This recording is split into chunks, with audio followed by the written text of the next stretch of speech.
کہتے ہیں ماں کی محبت اللہ کی سب سے بڑی رحمت ہے، لیکن افسوس دنیا کی رنگینیاں اور لالچ اکثر انسان کو اتنا اندھا کر دیتی ہیں کہ وہ اپنی ماں کو بھول جاتا ہے۔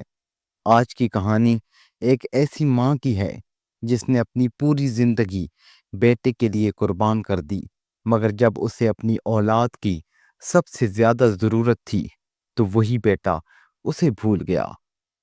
ایک چھوٹے سے گاؤں کی کچی اینٹوں کی دیواروں کے بیچ ایک ماں رہتی تھی۔ اس کے شوہر کا سایہ بہت پہلے اٹھ گیا تھا۔ وہ دن بھی کسی قیامت سے کم نہ تھا جب ماں جوانی میں ہی بیوہ ہو گئی، لیکن اس نے ہمت نہ ہاری۔ اس کے سامنے ننھا سا بیٹا تھا جو اس کی دنیا کا واحد سہارا تھا۔ ماں صبح سویرے اٹھتی، کھیتوں میں مزدوری کرتی، شام کو دوسروں کے گھر برتن دھوتی، کپڑے دھوتی، ہاتھوں پر چھالے پڑ جاتے، لیکن دل میں سکون ہوتا کہ یہ سب کچھ وہ اپنے بیٹے کے لیے کر رہی ہے۔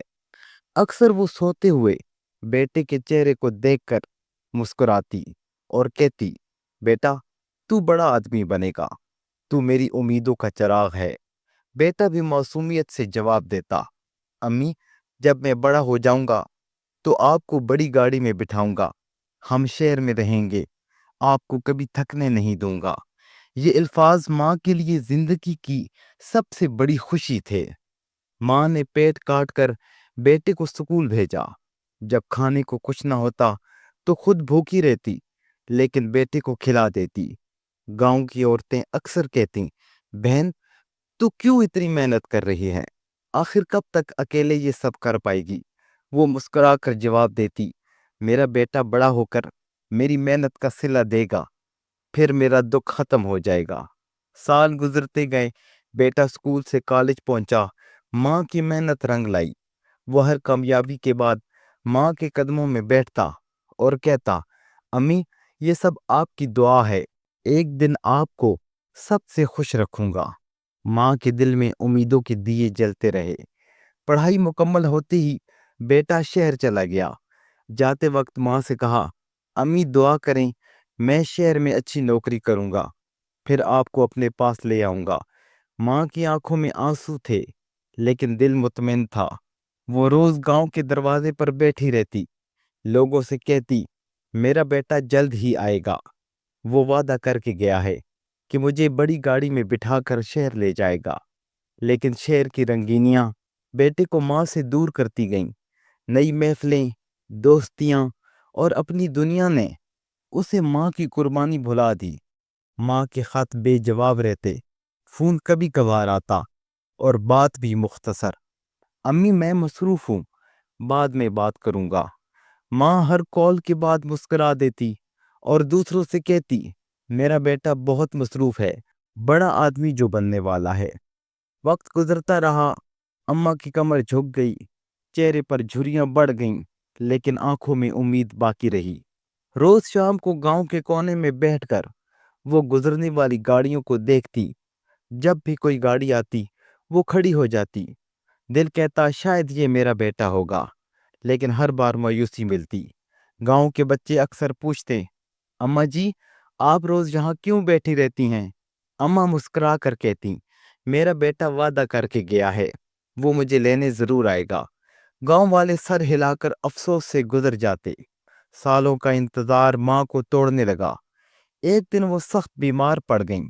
گاؤں والوں نے انہیں ہسپتال پہنچایا۔ نرس نے کاغذ تھماتے ہوئے پوچھا، اماں جی آپ کے کوئی قریبی رشتہ دار، کسی کو اطلاع دینی ہے؟ اماں نے کمزور آواز میں کہا، ہاں میرا ایک بیٹا ہے، شہر میں رہتا ہے، اسے کہنا کہ اماں آخری بار اسے دیکھنا چاہتی ہے۔ خبر شہر پہنچ گئی، لیکن بیٹا مصروف تھا۔ اس نے کہا، میں آ نہیں سکتا، کام بہت ہے، آپ لوگ خیال رکھیں۔ یہ سن کر ماں نے ہلکی مسکراہٹ کے ساتھ کہا، بیٹا مصروف ہے، بڑے آدمی کی مصروفیات بہت ہوتی ہیں۔ اماں کی حالت بگڑتی گئی۔ ایک دن گاؤں کی عورتیں ان کے پاس بیٹھی تھیں۔ اماں نے کہا، اگر میرا بیٹا نہ آ سکے تو بس اتنا کرنا، میرے کفن کے ساتھ یہ پرانی چادر رکھ دینا، یہی وہ چادر ہے جو اوڑھ کر میں برسوں اس کا انتظار کرتی رہی ہوں۔ ان کی آنکھوں سے آنسو بہہ نکلے۔ کچھ دن بعد مسجد کے لاؤڈ سپیکر سے اعلان ہوا، انا للہ و انا الیہ راجعون، فلاں خاتون کا انتقال ہو گیا ہے۔ گاؤں والے سب جنازے میں شریک ہوئے، ہر آنکھ اشک بار تھی۔ وہ سب جانتے تھے کہ یہ ماں کس طرح اپنے بیٹے کا انتظار کرتی رہی، لیکن افسوس بیٹے کی جگہ خالی تھی۔ کفن کے ساتھ وہ پرانی چادر رکھی گئی، قبر بند ہو گئی اور ماں کا انتظار بھی ختم ہو گیا۔ یہ کہانی ہمیں یہ سبق دیتی ہے کہ ماں کی محبت بے لوث ہوتی ہے۔ وہ اپنی اولاد کے لیے سب کچھ قربان کر دیتی ہے، لیکن اکثر اولاد اپنی ماں کو وقت نہیں دے پاتی۔ یاد رکھیں، ماں دنیا میں صرف ایک بار ملتی ہے، اسے کبھی اکیلا مت چھوڑیں، ورنہ وقت گزرنے کے بعد پچھتاوے کے سوا کچھ نہیں بچے گا۔